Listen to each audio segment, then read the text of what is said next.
already have on stage with me Alexandru Căciulescu, Senior Software Engineer at UiPath. He has a very varied background, and I know that many of you have been waiting for this talk. So without further ado, let's talk about fuzzing the stack for fun and profit. Thank you. Give a big welcome to Alex. Thank you, everyone, and welcome to Fuzz the Stack for Fun and Profit. I know it's the second day, it's late, but you've made it so far. Keep going. So first of all, we've seen Jeff's presentation early today. Can anyone notice where I stole the title theme from? Anyone? Okay. So maybe it's really an old article called Smashing the Stack for Fun and Profit. So that's the inspiration for the name. It's a really cool article. It's basically about buffer overflow. So if anybody's interested, shout out to that, give it a try. So, who am I? I'm a security enthusiast, open source supporter and contributor, and currently a senior software engineer at UiPath. And hopefully some of you will recognize the last reference there. Exactly. My contact, if anyone is interested. Now, all right, I know it's late for most of you. You might be hungry already, but let's do this.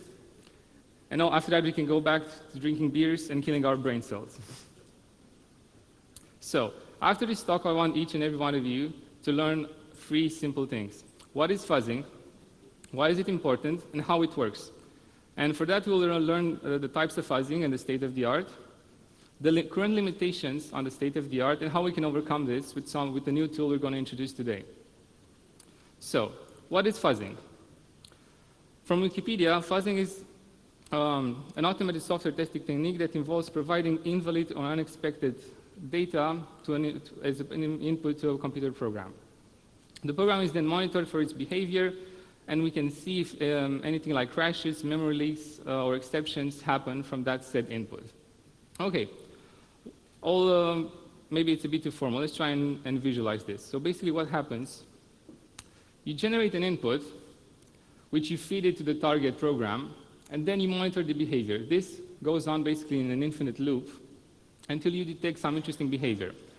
And that behavior, you can probably generate a crash or a security exploit, and you can either use it for a defensive purpose, to patch it, or for an attack purpose, to see what you can get out of it. So that's basically fuzzing in a nutshell, from a high point of view. Now, before, the #1 programmer excuse for legitimately slacking out was compiling. Nowadays, people can use fuzzing for the same excuse. And I really encourage this. After you do your fuzzing setup, you can just run all of your cores, let it fuzz for 24 hours or even more, and just have a valid reason to just slack off. Now, why is this important? Well, first of all, fixing a bug at the deployment stage it can be more than 100 times more costly than fixing it at the development stage. Also, just to give you an idea, over 70% of the security vulnerabilities patched by Microsoft in 2006 were found by fuzzing. And also there's a thing called SDL, the Microsoft Security Development Lifecycle, where and this is basically the security Bible for the MS teams, and this states that fuzzing is a mandatory step in their lifecycle. How it works. So let's get a bit into the actual technical details. You may assume it's something black magic and it just somehow generates the magic inputs without any knowledge whatsoever. Actually, it's all quite easy to understand, and let's get into it. First of all, let's define the types of fuzzing. So you can define it into 3 categories based on the following. How it generates the inputs that it actually gives to the target. So based on this, it can be either generation-based or mutation-based. Generation-based means that you generate the inputs from scratch, while on a mutation-based fuzzer, you start with a pool of inputs, also called seeds, and you mutate them each round to generate new seeds for the target. The second category can be either white box, gray box, or black box. I'm certain most of you know what the black box means. Basically, you have no prior knowledge of the target. It's a complete black box. You can just give it something, an input, and monitor its output. You have no knowledge of what's happening inside of it. So that's a black box approach. On the other hand, you have the white box where you have full knowledge of it. You know the code, the behavior, everything. And then there's something in the middle called gray box. You know something, but not all of it. And we'll focus on this later on, more later on. And the last but not least category, a fuzzer can be dumb or smart. And this basically means if it takes into account the structure of the program input. So if it takes into account the grammar of the inputs, it's a smart fuzzer. If it takes nothing into account, and it just, for example, randomly flips bytes, it's a dumb fuzzer. Now, the current state of the art can be categorized as the following. It's a mutation-based fuzzer with a gray box approach, but it's quite dumb. It takes, takes nothing into account about the structure of the inputs. And the current state of the art is the AFL fuzzer, the American Fuzz Lab. Hopefully, most of you are familiar with it since you're at DefCamp. And this is how it actually looks in the CLI. Now, why is it so successful? There are a few reasons for it. First of all, it runs out of the box. It's easy to deploy and configure, and it's fast. It's open source, and I have to emphasize this, it's really fast. Now, let me put it like this. The first rule of Fuzz Club must be fast. Second rule of Fuzz Club, it has to be fast. Why is this so important? Well, think of it like this. If you're a company that wants to automatically test software, and each time it runs a test, it takes, for example, 5 minutes. To actually get an interesting result, sometimes you have to run thousands, if not millions of tests. So that accumulates to a large amount of time. So the faster it is, the better, and less resources you use for it. Now, AFL has an impressive trophy case. It has more than hundreds of bugs, if not thousands. I couldn't actually find the list to summarize all of them like an exact number, but the full list can be found here at this link. And it includes tons of high-value targets, such as OpenSSL, OpenSSH, and even FFmpeg. And I encourage you to check the full list and see if, for example, a software you're using has vulnerabilities that have been found with AFL. Now, let's learn from our mistakes. For example, most of you are probably familiar with Heartbleed, one of the most notorious bugs that have been found in recent history. And, for example, there's an interesting blog post about it that I've linked in my presentation that actually talks and presents Heartbleed and how it could have been found if someone actually used the fuzzer on OpenSSL before releasing it. And within, let's say, a couple of hours of actually configuring everything, AFL is able to find and pinpoint the problem in less than 24 hours of fuzzing OpenSSL. So that would have been a huge win if someone actually took the time and fuzzed OpenSSL before launching it in that state. Now, how is it so fast? Well, it's a coverage-guided fuzzing, and I'll explain more on that in a minute, and it uses lightweight instrumentation for that. So this is the gray box I was talking about earlier. So you might or might not have access to the full program, but you obviously have the binary to fuzz it, right? So what AFL does, it adds lightweight instrumentation to the binary such that it gathers code coverage from each execution. Now, let's see how the coverage measurement actually works. What's the magic behind it? So imagine when you have an if, when it branches, right? For each if, you basically create a code branch in your execution path, and sequential ifs and so on. Basically, each of these branching represents a path in your execution tree. What AFL does for each of these points of branching, introduces a lightweight instrumentation which can actually be presented in these 3 simple lines of code. We'll not go into further details about this, but this is all the lightweight instrumentation it does.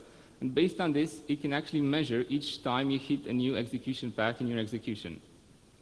And that's quite important because you want to be able to measure the paths, the inputs that are actually interesting based on the new path execution. Now, let's look at the actual architecture of AFL. As you can see, we have the initial seed corpus here, the mutation operators, which actually mutate the inputs over and over for each iteration. Then it feeds the input to your target binary, which has the instrumentation added to it. Based on this instrumentation, the fuzzer is then obtains code coverage and takes into, based on this, it evaluates the inputs. And then this goes on in an infinite loop, generating more and more inputs and which are fed to the fuzzer in order to generate interesting behavior. And this is how you actually find crashes. Now, what are the limitations, the shortcomings in AFL in its current state? And to best show this, we can actually take a quote from the actual creator of AFL, and it goes something like this. One of the most significant limitations of AFL fuzz is that its mutation engine is syntax blind and optimized for compact data formats. Any general-purpose fuzzers will have a harder time dealing with more verbose dialects, such as SQL or HTTP. You can improve your odds in a variety of ways, and the results can be surprisingly good, but ultimately, it's never easy to get from set cookie foo equal bar to content link -1 but by randomly flipping bits. So that's the major issue with AFL nowadays, and with most fuzzers they're quite fast. They're dumb, they're completely unaware of the input structure, and they just do more or less bit flipping on the inputs in order to generate new input seeds. Now, how do we overcome this? What's the solution? We introduced smart gray box fuzzing. There's a new paper and tool that has been published. I encourage you to go and read the paper if you want on the link, and also you can find the tool fully implemented and published on GitHub. So, what's new? What do we add to AFL in order to make it better? We add a virtual structure, smart mutation operators, and a validity-based power schedule. So let's talk about each of them. The virtual structure, think of it as a tree. So instead of AFL just operating on a bit level for mutating the seeds, now we operate on a chunk level in such a way that we can presume validity of the input seeds. The second addition are the smart mutation operators. So instead of just doing random bit flips, we now operate on the chunk level of the input seeds. This again maintains validity and adds a lot more flexibility in what we can generate. And last but not least is the power-based schedule based on the validity. So how does the AFL smart architecture schema look like? As you can see probably on the left side, you can recognize the older schema right here, basically the infinite loop with the seed generation, mutation, and feedback loop. But now we also add the structure validity into the equation. Let's present a little bit the virtual structure. So in order for the new tool to work, what the user has to do, you actually have to define manually a virtual structure in the form of an XML file. This can take from tens of minutes or 40 minutes to a couple of hours. And this actually has a huge impact on the end result. The more time you take and the more granularly you define your grammar, the better the chances for your configuration to find interesting behaviors and new crashes. This is the only extra overhead you have as opposed to AFL, which just runs out of the box. The second addition, the smart mutation operators. So you have smart addition, smart deletion, and smart splicing, which operate on a chunk level now.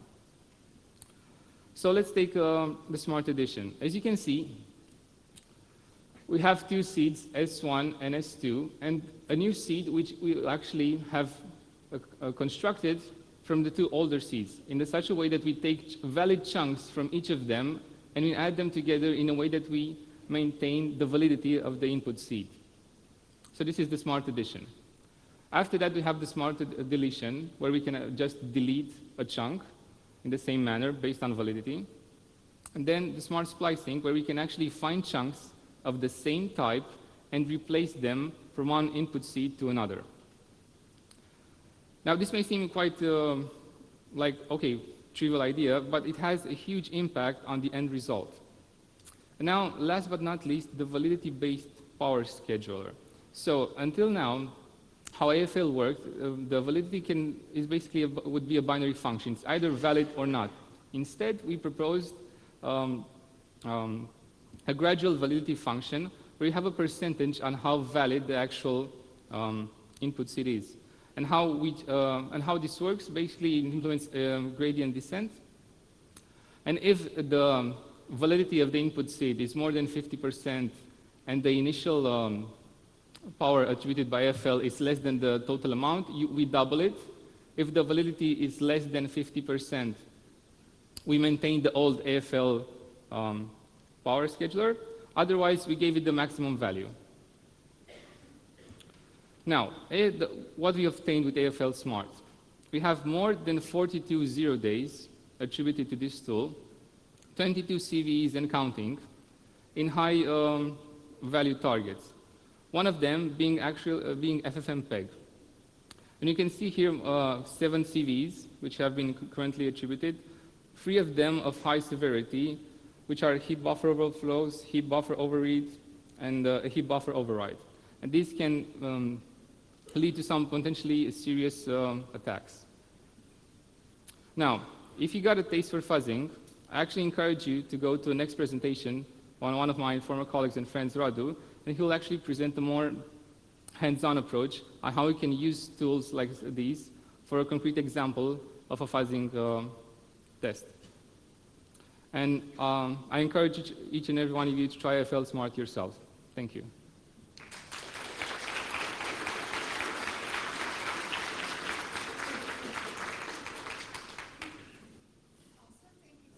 Questions? Yes, we have time for quite a few questions, so let's start. We'll get to you, promise. Hello, thank you for the presentation.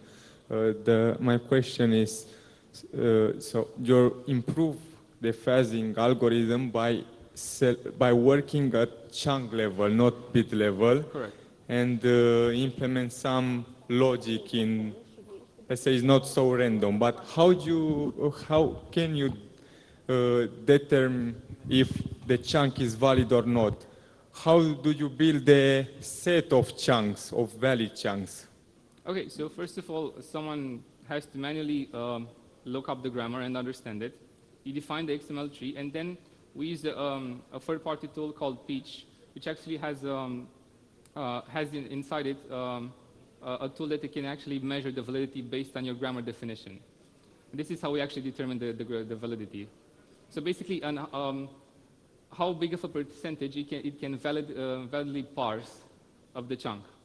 Okay, so for example, if I want to test a HTTP service, I have to choose words from the HTTP, I don't know, header or something like that.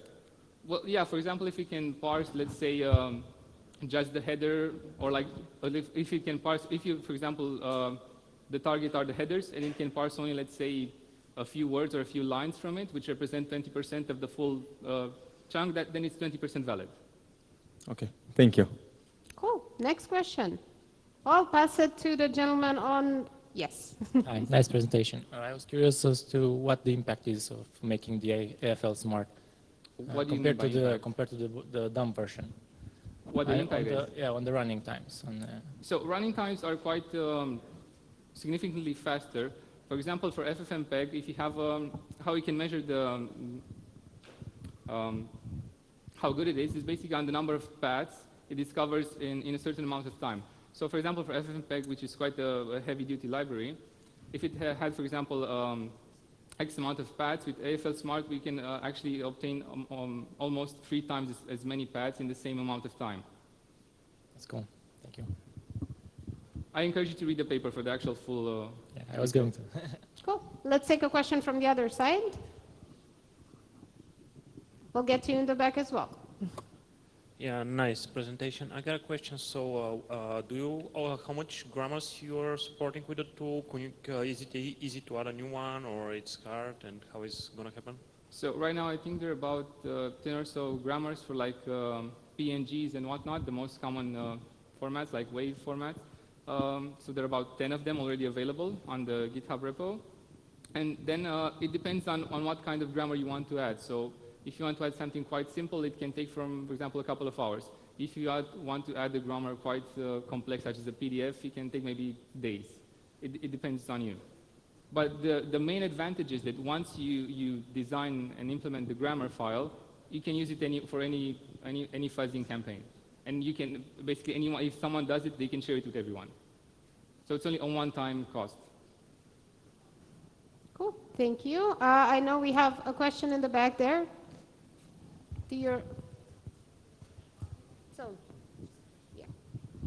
Hello, I have a question. Given the emergence of Please stand up. Sorry to interrupt. Please stand up so we can see. Okay, thank you. given the emergence of the DOSing as a service and generally attacking as a service, how much of a risk would you say is fuzzing as a service against unknown targets? Fuzzing as a service. I'd say it's quite far in the future because let's say it's a bit of an art to actually set up the configuration. Each target is different. You need to, for a lot of targets, you may need to create additional scaffolding to actually help you attack specific parts of that target. So it's not as easy as it sounds for to create a service out of it. For simple things that just parse a specific file, like PNGs, yeah, you could have it as a service. But if you want to fuzz a protocol that has a complex grammar, it can be quite difficult and it's hard to provide a service out of the box for it. You have to tailor it to your specific needs. And would it be able to tailor a fuzzer to attack a certain protocol, but would that fuzzer be portable to various types of applications using that protocol?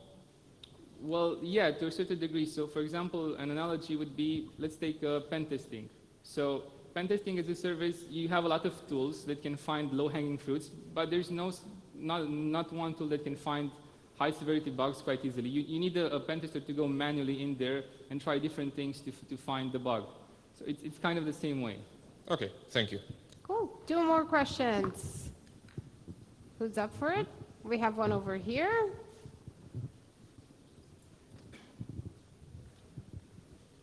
Thanks for the presentation. The question is, does AFL Smart support hierarchical formats? So if you've written the grammar or the XML for HTTP and you also have one for MIME, can you reference the MIME format from the HTTP format so that you can generate test cases that have both? Interesting question. Not right now, but that's a cool feature and I encourage you to create a PR for it. Do we have one more question? Do we? No, I guess that's a wrap. Thank you so much, Alex. Thank you.